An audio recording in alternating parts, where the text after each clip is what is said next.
On occasion, I've seen him put his arms back behind his head when he watches TV, and he does this weird thing with his legs, the ostrich walk. I just started walking like that one day, you know, and I thought it looked funny, and people got pretty freaked out, so I kept doing it.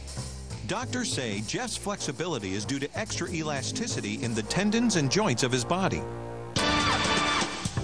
This human pretzel first realized he had a special talent when he was a kid. I guess it would have all started back when I was probably in 2nd or 3rd grade. I would put my arms behind my head in class to kind of rest my head back. And people would start to point at me, my fellow classmates. They'd make faces and say, you know, what are you doing? You know, and I'd be like, what? You know? But what looks uncomfortable and even painful to the rest of us is just Jeff's way of relaxing. The only time I start to realize that I'm really doing it is when I start to cut off the circulation in my arms or my legs or whatever. This real-life rubber man's contortions are so mind-boggling, he's been invited to perform on stage for the Jim Rose Circus. In fact, Jeff's bizarre flexibility never fails to get a reaction. People get very freaked out. They have disbelief. I've had people tell me that they didn't think my arms were real. Jeff limbers up. Then he's ready to start stuffing all 220 pounds of his body through a standard-sized tennis racket. It's a task with some inherent difficulties. After sliding his arms and skull through the webless frame, he begins the unsettling squeezing process. As expected, his shoulders immediately prove to be troublesome. Obviously, my shoulders are wider than the tennis racket, so I have to make my top frame smaller enough to get through there. So yeah, I do have to kind of slide my shoulder out of place. Sometimes it pops.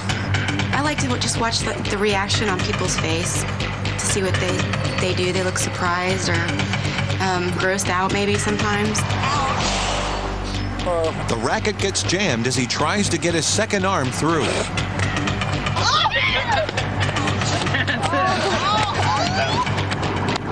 It takes a couple of minutes, but this contortionist manages to wedge himself out of a very tight bind.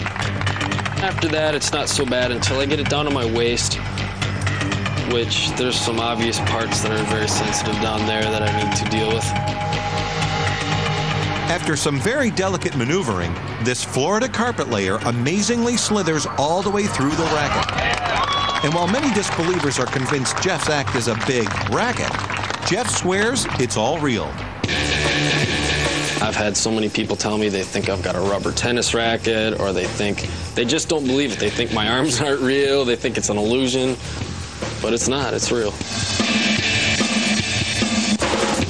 And for Jeff, it's those very reactions that inspire him to continue putting on his Play-Doh-like antics. The best compliment you can get is a falling ovation, which in other words means someone passes out and faints because they can't take what they're seeing.